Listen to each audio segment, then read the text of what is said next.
ایک روز حضرت موسیٰ علیہ السلام اپنے رب سے راز و نیاز کے لیے کوہ طور پر تشریف لے گئے، اور پروردگار نے انہیں حکم دیا کہ جاؤ، ہماری ایک نیک بندی ہے، اس کے کفن دفن کا انتظام کرو۔ حضرت موسیٰ علیہ السلام آئے اور اس مردے کی تلاش میں گئے، اس نیک عورت کے جو مردہ جسم ہے اس کی تلاش میں گئے، اور آخر کار وہ ایک ایسی جگہ پہنچے جو روڑی تھی، اور اس پر ایک عورت کی لاش پڑی ہوئی تھی، اور اس کے چند کتے، شاید 4 کتے اس کی حفاظت کر رہے تھے تاکہ کوئی اسے آ کر کھا نہ جائے، اس کو کھا نہ لے۔ یعنی اللہ کا ایک عجیب انتظام ہے کہ وہ کس طرح اپنے نیک بندوں کی زندگی اور ان کے موت کے بعد بھی انتظامات کرتا ہے تاکہ ان کو کوئی نقصان نہ پہنچا سکے۔ حضرت موسیٰ علیہ السلام نے یہ دیکھا اور معلوم کیا وہ کس قبیلے کی ہے۔ اس قبیلے کے لوگوں سے کہا گیا کہ بھئی آپ آئیے اور اس کے کفن دفن میں حصہ لیں۔ لوگوں نے انکار کر دیا، انہوں نے کہا یہ تو بہت خراب اور بری عورت ہے، بدکار ہے،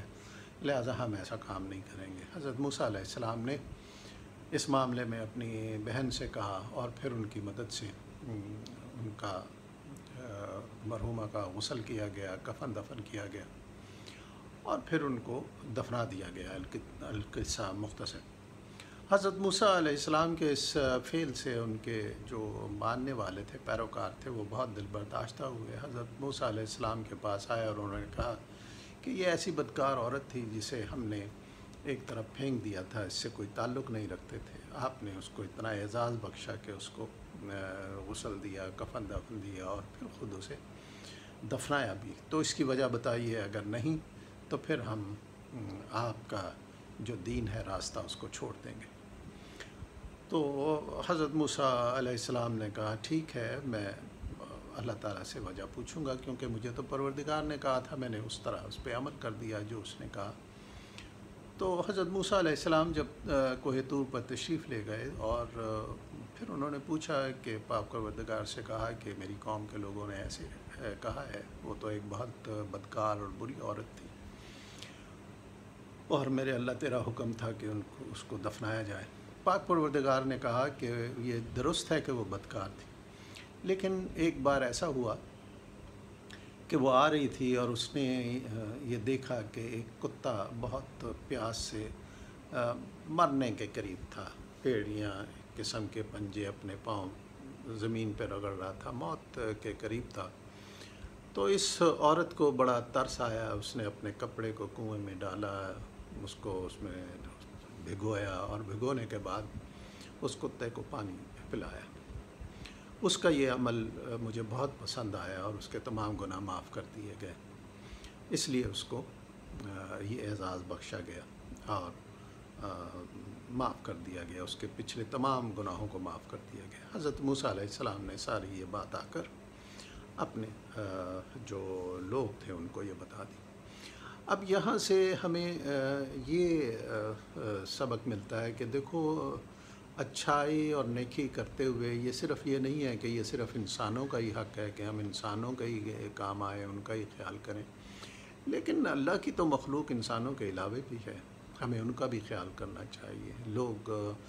جانوروں کو بے جا اذیت دیتے ہیں، تنگ کرتے ہیں، پتھر مارتے ہیں،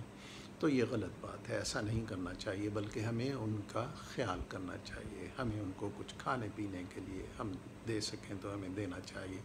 ورنہ انہیں تنگ نہیں کرنا چاہیے۔ جیسے کہا جاتا ہے کہ پرندوں کے لیے کچھ دانہ ڈال دیا جائے، وہ صدقہ شمار ہوتا ہے اور انسان کے رزق میں اس سے برکت ہوتی ہے۔ تو لہٰذا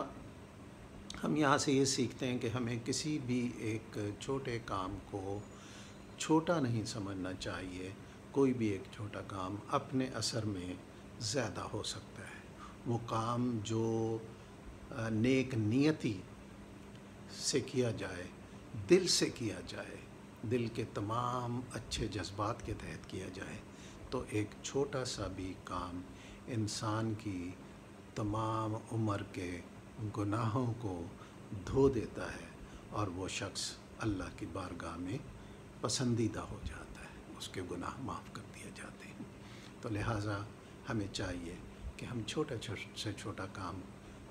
اچھا کرنے میں کبھی تساہل نہ برتیں، یہ نہ کہیں یہ چھوٹا کام ہے، نہیں، وہ اپنے اثر میں بڑا ہو سکتا ہے، یہ صرف پاک پروردگار ہی بہتر جانتا ہے۔ ہمارا کام ہے کہ اچھی نیت سے اچھا کام کرتے چلے جائیں۔